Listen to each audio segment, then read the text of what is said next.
సదాత్వత్పాదాబ్జ స్మరణ పరమానందలహరీ విహారాసక్తం చేతృ దయమిహ కింతేన వపుషా. ఎంత గొప్ప శ్లోకము! శంకరులు ఏం చేసినా అలాగే ఉంటుంది. అమృతభాండం.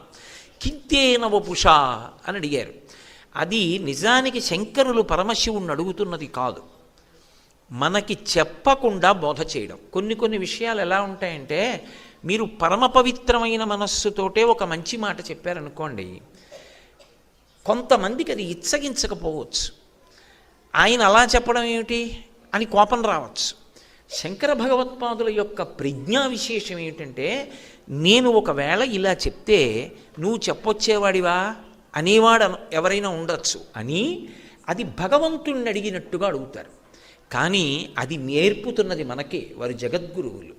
కింతేన వపుషా, శరీరంతో పని ఉంది ఈశ్వరా అని అడిగారు. పరమేశ్వరుణ్ణి ప్రార్థన చేస్తున్నట్టుగా ఇచ్చారు ఈ శ్లోకం. అందులో ఆయన ఒక ప్రతిపాదన చేశారు. నరత్వం దేవత్వం నగవన మృగత్వం మశకత పశుత్వం కీటత్వం భవతు విహగత్వాది జననం. మొట్టమొదట దేంతో మొదలెట్టారంటే నరత్వం, మనుష్య శరీరంతోనే మొదలెట్టారు. మనుష్య శరీరం ఇయ్యి, అభ్యంతరం లేదు. ఒకవేళ ఉత్తర జన్మలో నాకు మనుష్య శరీరం ఇవ్వవా, నాకేం బెంగలేదు శివ, నాకు మనుష్య శరీరమే ఇమ్మని నేను అడగను.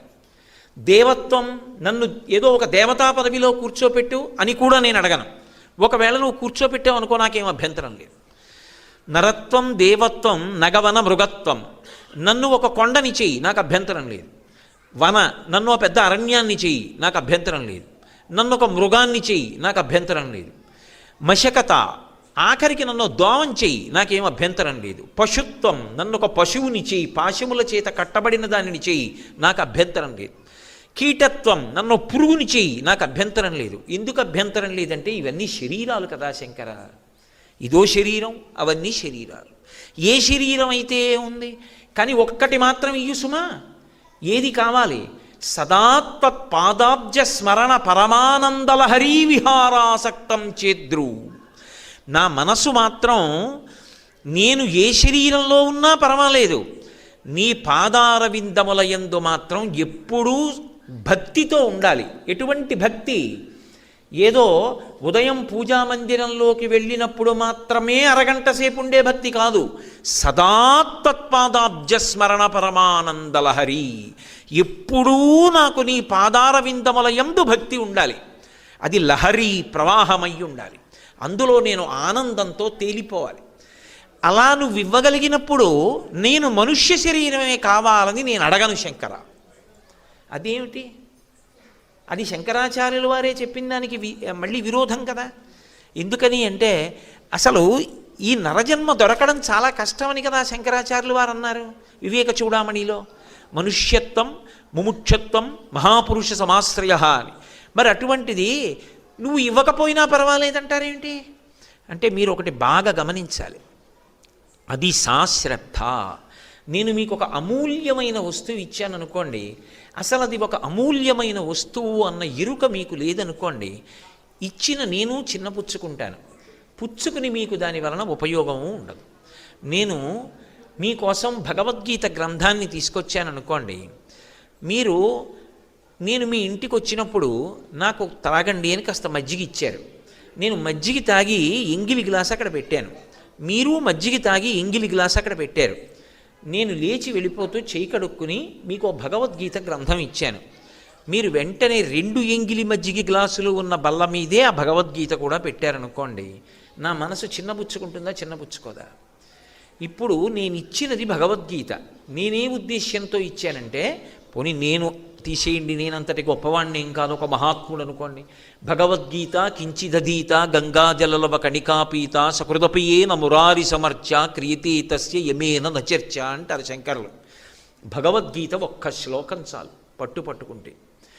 అటువంటి భగవద్గీత ఉద్ధరణ కోసమని చెప్పి ఒక మహాత్ముడు పట్టుకొచ్చిస్తే, దాన్ని ఎంగిలి మజ్జిగ గ్లాసు ఉన్న చోట పెడితే నేను అపాత్రదానం చేశాను, అయోగ్యుడికి ఇచ్చాను. కనీసం అది భగవద్గీత అన్న ఎరుక కూడా వాడికి లేదు. అటువంటి వాడికి ఇచ్చాను. వాణ్ణి ఆ భగవద్గీతే ఉద్ధరించాలి. నేను అలా ఇవ్వకుండా ఉండాల్సిందేమో, అతనికి ఆ విలువ తెలిసే వరకు అని ఆయన అనుకుంటాడా అనుకోడా? అసలు నరజన్మ యొక్క విలువ తెలియనప్పుడు నరజన్మ పొందితే వచ్చే ఉపయోగం ఏముంది? రాగద్వేషాల్లో పోవట్లా? రాగంతో సుఖం, ద్వేషంతో దుఃఖం, ఈ రెండేగా. రాగానికి ఫలితం సుఖం, ద్వేషానికి ఫలితం దుఃఖం. ఎవరి మీదో కోపం పెట్టుకున్నాను కాబట్టి వాళ్ళ వల్ల దుఃఖపడుతుంటాను. ఎవరి మీదో ప్రీతి పెట్టుకున్నాను, వాళ్ళ వల్ల సుఖపడుతూ ఉంటాను. ఇప్పుడు నా జీవితం ఏ రెండింటి మధ్య వెళ్ళిపోయిందంటే సుఖ దుఃఖాల మధ్య వెళ్ళిపోయింది. ఏమిటి సాధించాను ఈ శరీరంతో? నా జీవుడి కోసం నేను సాధించుకున్నదేం లేదు. నాకు నేను ద్రోహం చేసేసుకున్నాను. ఈ ద్రోహం చేసేసుకున్నానన్న మాట ఎప్పుడు తెలుస్తుంది? శరీరం పడిపోయిన తర్వాత. ఇప్పుడు లేదా ఉపకరణం, ఇప్పుడు నేనేం చేయలేను ఇంకా.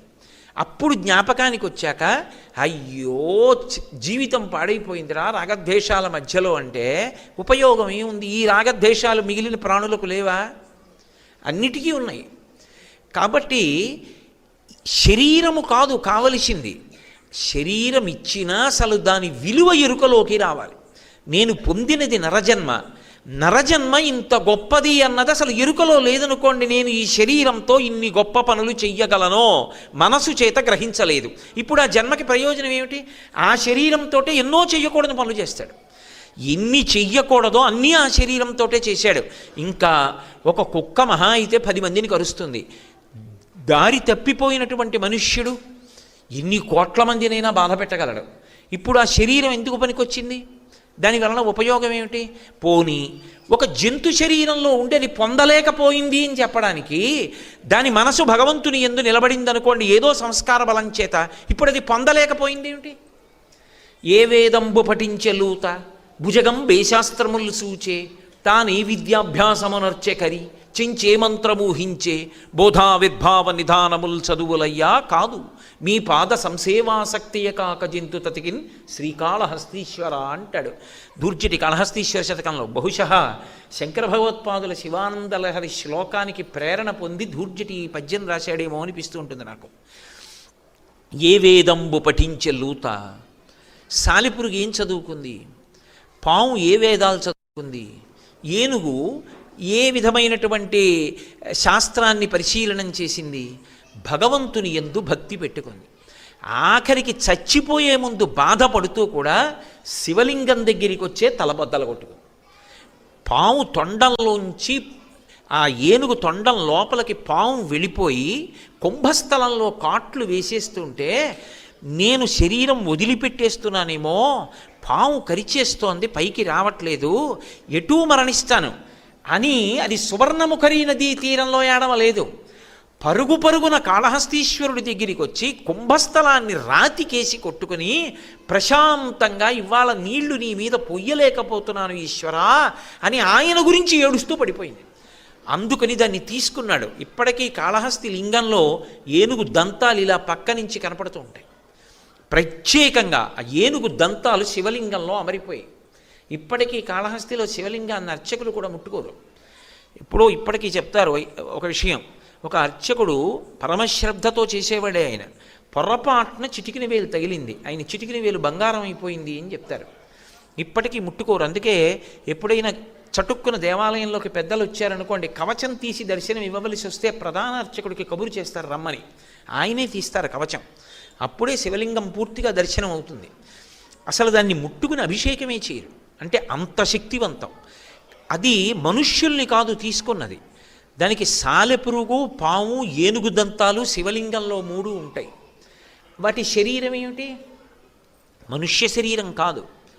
కానీ అవి కాళహస్తీశ్వర లింగంలో శాశ్వత స్థానం పొందాయి. కాళహస్తి లింగం కింద ఉంది. ఆయన కన్నా పైన ఎవరున్నారు? ఒక చించు ఉన్నాడు, కన్నప్ప. కన్నప్పని కొండ మీద కూర్చోపెట్టి స్వామి కింద కూర్చున్నారు. దేని చేత? భక్తి చేత. ఆ భక్తి లేదు, ఈశ్వరుడు యందు అనురక్తి లేదు, శాస్త్రమునందు అనురక్తి లేదు, గురువుగారి యందు అనురక్తి లేదు, గురువాక్యాన్ని ఆచరించాలనేటటువంటి శ్రద్ధ లేదు. రాగద్వేషాల మధ్యే జీవితం వెళ్ళిపోతోంది. కింతే నవపుష, ఏమిటి శరీరానికి ప్రయోజనం? నరజన్మ పొంది మాత్రం ఏమిటి పొందగలుగుతాం?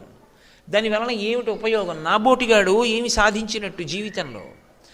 ఈ శరీరం పొందడం గొప్ప కాదు, ఇంత గొప్ప శరీరాన్ని పొందాను.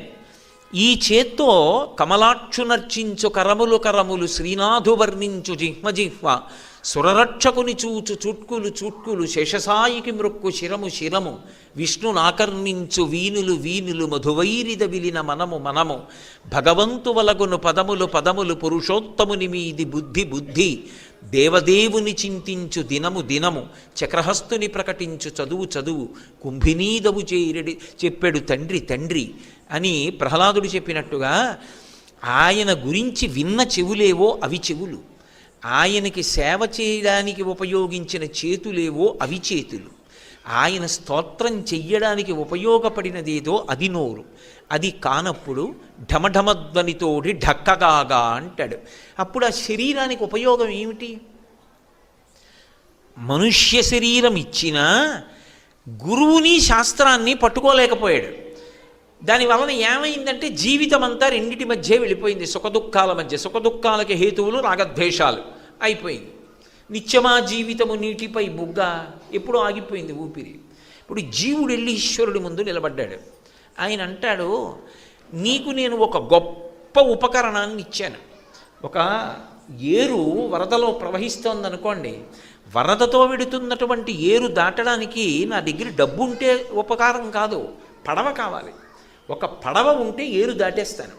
అలా సంసార సముద్రమును దాటడానికి నీకు ఈ మనుష్య శరీరాన్ని ఇచ్చాను. ఏం తెలుసుకున్నావు దీని విలువ? ఏం వాడుకున్నావు దీన్ని? నీకు దాని విలువ అక్కర్లేదుగా, దాన్ని నువ్వేం వాడుకోలేదుగా, తరించడానికి ప్రయత్నం ఎప్పుడూ చేయలేదుగా. దాంతో ఎప్పుడూ నీకు కావలసింది సుఖం సుఖం సుఖం, దానికి నీడ దుఃఖం. కాబట్టి ఎందుకు ఇంత అల్లరి? మళ్ళీ ఆ శరీరం ఎందుకు నీకు? నీకు శాస్త్రము గురువు దైవము ఇవేం అక్కర్లేనప్పుడు నువ్వు పుచ్చుకోవడం ఎందుకు, నేను అడగడం ఎందుకు? హాయిగా ఇంకొక శరీరం ఇస్తాను పో. నీకు కావలసిన సుఖం నీకు ఏది చెయ్యాలనిపిస్తే అది వెంటనే చేసేయి. ఒకటే ధర్మం, పశుధర్మో నమే ప్రీతిం అంటారు వ్యాసుల వారు దేవి భాగవతంలో. పులిహార తినేయాలనిపించింది కుక్కకి, అది నైవేద్యం పెట్టడానికి పట్టుకెడుతున్నా కలిగిబడి తినేస్తుంది. తన కడుపున పుట్టినటువంటి బిడ్డే అయినా సరే ఆ బిడ్డ కొంచెం పెద్దదైనప్పుడు దానికి భోగించాలనిపిస్తే భోగిస్తుంది. దోషం వస్తుందా అంటే ఒకటే ధర్మం, పశుధర్మం. దానికి ఏది చెయ్యాలనిపిస్తే అది చేస్తుంది. దానికి సుఖం అని ఏదనిపిస్తుందో అది చేసుకెళ్ళిపోతుంది. హాయి కదూ. శాస్త్రంతో నీకు సంబంధం లేదుగా, నీకు గురువుగారు అక్కర్లేదుగా, నీకు దైవం అక్కర్లేదుగా. అందులోకి వెళ్ళు. ఎన్నిసార్లు పెడతాడని అడిగారు. మార్కండేయ పురాణంలో చెప్తారు, కొన్ని కోట్ల జన్మలు పెడతాడు. ఊర్ధ్వముఖ చలనం చేసే ప్రయత్నం చెయ్యలేదు కాబట్టి, పైకెక్కే ప్రయత్నం చెయ్యలేదు కాబట్టి, పైకెక్కవలసిన అవసరం లేని వెన్నుపాము పెడతాడంటే ఇలా నిలబడదు. ఇక వెన్నుపాము భూమికి అడ్డంగా పుట్టి అడ్డంగానే పెరుగుతుంది. తిరియక్కులు అంటారు.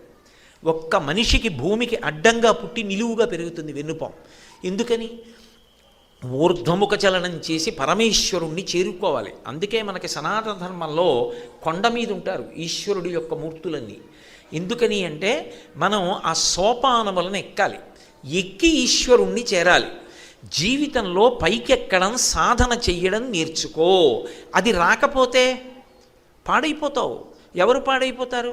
ఒక్కసారి ఊపిరి ఆగిందా, ఇక ఈ శరీరాన్ని ఎన్ని పేర్లతో పిలిచిన వాళ్లతో ఉన్న అనుబంధములు ఒక్క ఊపిరి చేత ఆగిపోతాయి. అంతే. ఊపిరి ఆగిపోయింది. నాన్నగారు పలకదు, మామయ్య గారు పలకదు, గురువుగారు పలకదు, అన్నయ్య పలకదు, తమ్ముడు పలకదు.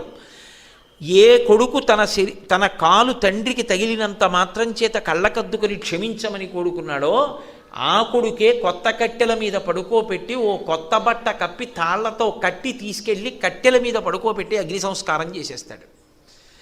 ఆ ఊపిరి ఉన్నంతసేపే ఈ అనుబంధాలు కొంతకాలం ఉంటాయి. జీవుడితో అనుబంధం శాశ్వతం. ఉద్ధరేణాత్మనాత్మానం అంటాడు గీతాచార్యుడు.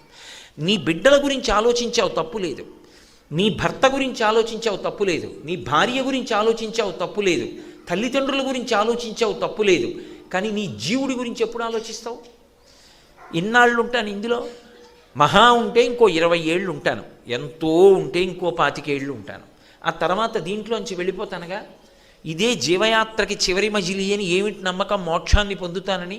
ఒకవేళ ఇంకొక జన్మ పొందవలసి వస్తే దానికి భార్య ఉంటుందిగా, దానికి బిడ్డలు ఉంటారుగా, దానికి తల్లిదండ్రులు ఉంటారుగా, వాళ్ళని పోషించాలిగా. పోషించడానికి పుణ్యం ఉండాలిగా. నీ చేస్తున్న సత్కర్మ ఏమిటి?